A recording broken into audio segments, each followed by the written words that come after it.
En el capítulo 27 del libro de Deuteronomio, en los versículos 1 al 10, encontramos las instrucciones del Señor antes de cruzar a la tierra prometida.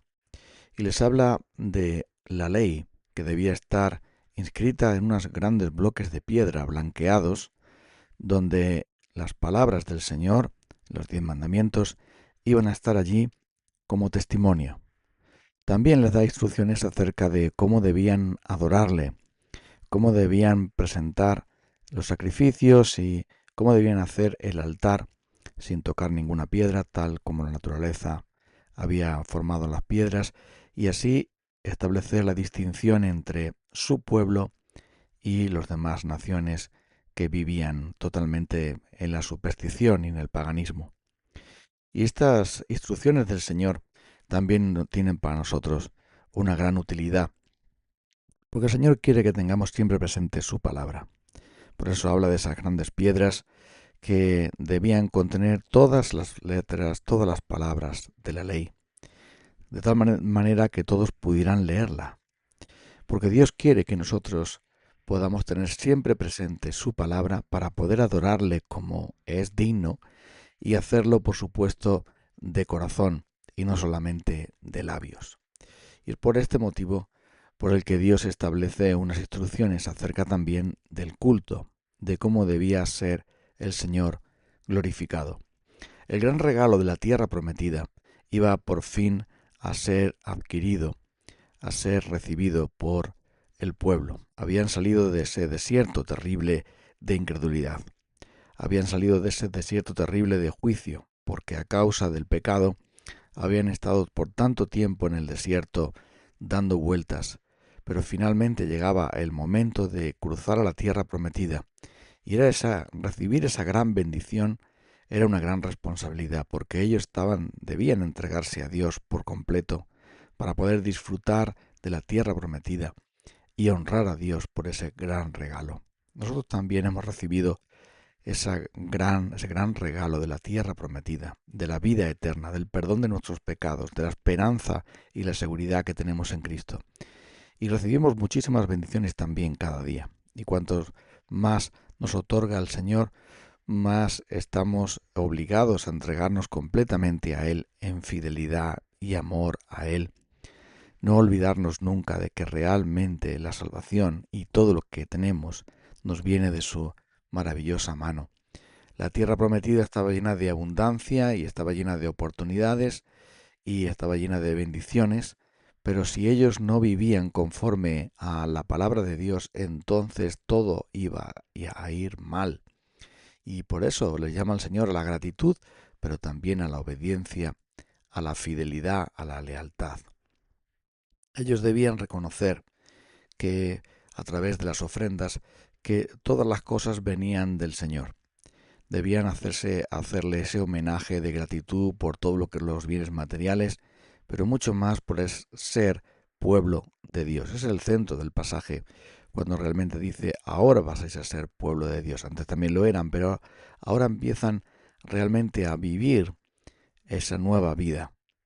Y habían salido ya de la mazmorra terrible, de esa cárcel horrible de la esclavitud de Egipto, también del desierto, de la incredulidad, de la desobediencia y de la rebeldía, y por fin entraban a recibir la gran bendición que es un símbolo del Evangelio, porque el Evangelio nos lleva directamente a la tierra prometida de Dios, el cielo que nos aguarda, pero también la vida eterna que podemos gozar aquí ya, disfrutando de las bendiciones del Señor. Y esto nos lleva a la gratitud para vivir para Él, por cuanto Él ha hecho cosas maravillosas por nosotros en la persona y en la obra de Cristo. Las piedras revocadas, blanqueadas, servían como el gran testimonio de que ahora la gratitud tenía que reflejarse en la obediencia. Ahora que daban ese paso de fe para vivir la tierra prometida, cruzar el Mar Rojo, cruzar el río Jordán, ahora debían entonces tener en cuenta los mandamientos del Señor, porque iba a ser la carretera adecuada para vivir en plenitud y en bendición. Los mandamientos del Señor son protección, son bendición y son la manera de poder tener comunión más íntima con el Señor. Porque si andamos en desobediencia, entonces, por muchas cosas religiosas que hagamos, no vamos a poder vivir en comunión con Él, es decir, ser plenamente dichosos. Por eso el Señor les insiste tanto en cuanto a los mandamientos suyos, para que eviten la idolatría, eviten el paganismo, la superstición y sobre todo distanciarse del Señor de un modo terrible y nefasto para sus propias vidas.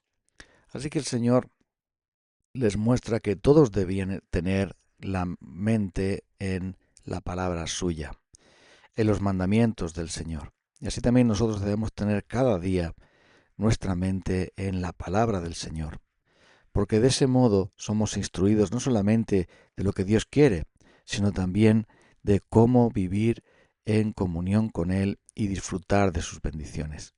Por eso necesitamos tener en cuenta su palabra, porque todos somos discípulos. Es verdad que no todos hemos sido llamados para enseñar o para predicar, pero todos igualmente, también los que enseñan, hemos sido llamados a ser discípulos, a ser personas que leen la palabra de Dios y la ponen en práctica, y que pueden entenderla y deben pedir la sabiduría para hacerlo, porque no solamente debemos entender, sino mucho más obedecer y creer. El Señor también los llama a adorarle a Él de un modo diferente. Mientras que las naciones paganas hacían sus propios altares bien tallados, hermosos y bonitos, con piedras todas preciosas, todo muy bien diseñado, todo muy bien acabado, con mármol y oro y bronce y ese tipo de cosas. Dios dice que su adoración debe de ser completamente diferente. Piedras naturales sin labrar de ningún tipo, sin tallar de ningún tipo, lo cual nos habla de que el Señor quiere que le adoremos en sencillez, en espíritu y en verdad, de una manera simple, de una manera clara, de una manera sencilla. Por eso tenemos que rechazar todo ese tipo de religión que está fabricada por los hombres, tallada por los hombres, pero que no refleja lo que el Señor dijo, que debemos que adorarle en espíritu y en verdad, una adoración espiritual y sencilla, y no inventada por los hombres para que quede más bonito y hermoso, sino para que realmente la adoración sea un encuentro con Dios en el que podamos simplemente acercarnos a Él de un modo espiritual. Por eso tenemos que evitar que esas buenas intenciones que tantas veces tenemos para mejorar lo que Dios ha dicho, pero no tenemos que mejorar lo que Dios ha dicho, solamente tenemos que respetar su palabra, porque Él nos ha dicho que nos ha dado pautas claras de cómo adorarle, de cómo vivir en comunión con Él. Y por lo tanto, tener tantas invenciones como tenemos hoy día, pues es realmente un error. Y es algo que Dios desaprueba. Por muchas y muy buenas intenciones que tengamos, no podemos adorar a Dios a nuestra manera. Tenemos que adorarle conforme a su palabra y no inventarnos un falso culto solo para agradar a las personas o nuestra propia carne natural. Muchos podrían decir, oye, ¿no está más bonito si nosotros ponemos las piedras de esta manera, las labramos así, le quitamos sus imperfecciones, lo dejamos todo liso y maravilloso? Pero Dios dice que entonces profanamos su nombre y su culto, porque Él sabe bien lo que quiere y nosotros no tenemos ninguna autoridad si nos comportamos realmente como necios cuando queremos mejorar lo que Dios ha establecido que debemos simplemente respetar.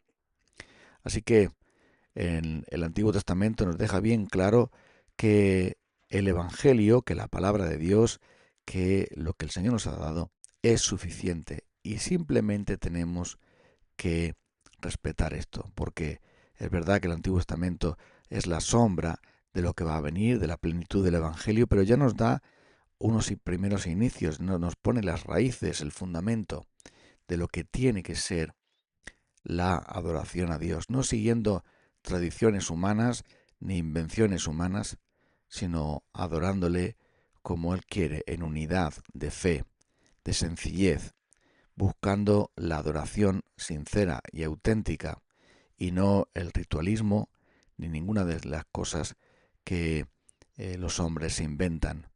Es verdad que a veces nosotros podemos tener buenos deseos, pero no solo buenos deseos, lo que Dios nos pide, sino la obediencia. No es la creatividad lo que Dios nos pide, sino respetar su palabra. No son las artes humanas o la sabiduría humana lo que Dios nos pide, sino simplemente vivir en comunión con Él con toda sencillez y usar solamente la motivación del Espíritu Santo y el método de su palabra para adorarle en comunión con Él y en comunión con los que viven de acuerdo a su palabra. Así que sí, vamos a pedir al Señor que nos ayude a adorarle y a obedecerle para disfrutar de esa tierra prometida que Él ya nos está dando. Señor, ayúdanos a obedecer, a tener presente tu palabra cada día y a vivir de acuerdo a tu voluntad para estar en comunión contigo, a adorarte de una manera sencilla en espíritu y en verdad y a buscar por todos los medios seguirte como tú nos has mandado, para que de ese modo podamos disfrutar de la vida eterna que ya nos has regalado, sabiendo, Señor, que siempre tú te agradas de tener comunión con tus hijos, con tu iglesia, con la congregación tuya, de un modo sencillo y claro, de un modo en el que no exiges nada más que lo más importante, nuestros corazones. En el nombre de Cristo. Amén. Hasta el próximo día.